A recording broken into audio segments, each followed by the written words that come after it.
हमारे previous video में हमने कवर किया था वाच्य। वाच्य से संबंधित जो भी क्वेश्चन बन सकते हैं 3 मार्कर में हमारे जीएस पेपर 5 में, उन्हें हमने कवर किया था। आज हम कवर करेंगे वर्णमाला से संबंधित 3 मार्कर के क्वेश्चन। तो पहला क्वेश्चन 3 मार्कर में ये आ सकता है कि अक्षर किसे कहते हैं। अक्षर देखो, मुख से निकली हुई जो ध्वनि होती है उसी को अक्षर कहा जाता है। जिस प्रकार से अक्षर ध्वनि का एक रूप है, तो ध्वनि नष्ट नहीं होती, उसी प्रकार से अक्षर भी नष्ट नहीं होते। जैसे मैंने बोला क ख ग घ ण, तो ये जो है अक्षर, ये कभी नष्ट नहीं होते। नेक्स्ट क्वेश्चन आता है वर्ण। अगर हम बात करें वर्ण किसे कहते हैं, तो जिन अक्षरों को हम लिखते हैं, ठीक है, अक्षरों का लिखित रूप क्या कहलाता है, वर्ण। जैसे मुझे बनाना है, मैंने बोला क, अब क को कोई तो सिंबल बनाना पड़ेगा ना, जिससे हम सामने वाले को समझा सके कि ये पर्टिकुलर जो सिंबल है ये क है। तो अक्षरों का जो लिखित स्वरूप होता है वही कहलाता है वर्ण। अब इसी प्रकार से हम बोल सकते हैं कि वर्ण क्या करते हैं, अक्षरों का बोध कराने वाले एक चिन्ह है। अब हर ध्वनि के लिए एक निश्चित वर्ण होता है। जैसे मुझे बोलना है क, तो क के लिए वर्ण किस प्रकार का बन रहा है, ये। यदि मुझे बोलना है घ, तो घ के लिए वर्ण क्या बन रहा है, ये। तो हर ध्वनि के लिए क्या होता है, निश्चित वर्ण, और इनमें परिवर्तन कैसे होता है, मात्राओं के आधार पर। ओ तो को, ई तो की, उ तो कु। तो इस तरीके से वर्ण और अक्षर के 3 मार्कर हमने कंप्लीट किए। नेक्स्ट क्वेश्चन है वर्णमाला किसे कहते हैं। तो वर्णमाला आप इजीली बता सकते हो कि वर्णों का जो व्यवस्थित या क्रमानुसार जो इसका एक समूह होता है वही कहलाता है वर्णमाला। वर्ण समूह को उच्चारण और समय की दृष्टि से जो वर्गीकरण है, ठीक है, कि उच्चारण में देखो कम समय क को लगता है तो क आगे है, ख को थोड़ा ज्यादा लगता है फिर ख है। तो उच्चारण और समय की स्थिति से जो वर्गीकृत एक माला है उसी को हम बोलते हैं वर्णमाला। वर्णमाला शुरू होती है अ से, खत्म होती है ज्ञ से। नेक्स्ट क्वेश्चन आ सकता है भाषा।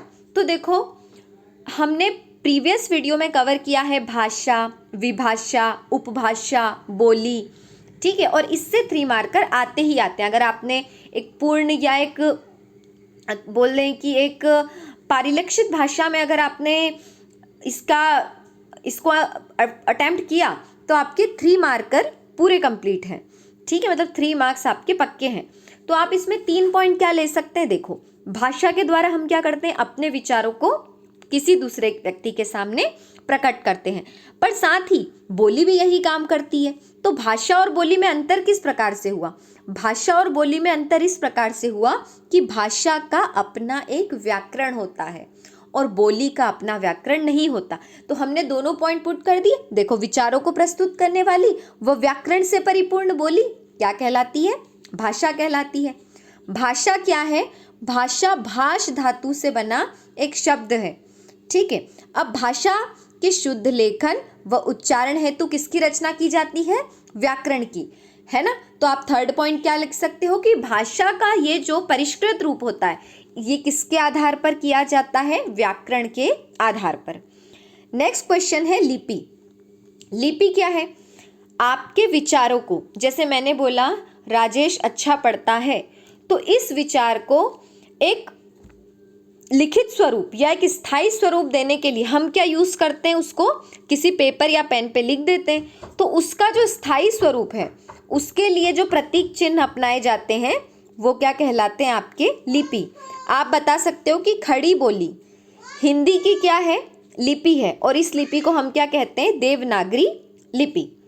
नेक्स्ट 3 मार्कर हो सकता है व्याकरण किसे कहते हैं। तो देखो, व्याकरण हमको क्या एक फ्लेक्सिबिलिटी प्रोवाइड करता है किसी भी विषय को अच्छे से समझने की।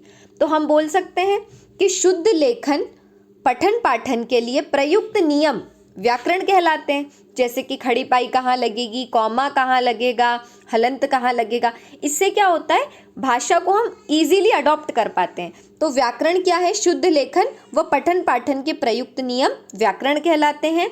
और व्याकरण का उद्देश्य क्या होता है, तो व्याकरण का उद्देश्य होता है कि आप जो भी बात बोल रहे हैं वो अगले व्यक्ति को इजी टू अंडरस्टूड हो, यानी कि उसमें भाषाई बोधगम्यता हो, यही उद्देश्य होता है व्याकरण का, क्या कि भाषाई बोधगम्यता को सुनिश्चित किया जा सके। अब आप ये बता सकते हैं थर्ड पॉइंट में कि व्याकरण हेतु प्रथम पुस्तक है पाणिनि द्वारा रचित अष्टाध्यायी। ठीक है, तो अष्टाध्यायी के लेखक कौन है? पाणिनि। तो आज के लेक्चर में हमारे इतने ही क्वेश्चन हैं जो कि वर्णमाला, लिपि, भाषा, इनसे बेसिक 3 मार्कर क्वेश्चन आते हैं जो आज हमने कवर किए। नेक्स्ट वीडियो में हम कवर करेंगे मात्रा से संबंधित प्रश्न। Thank you very much.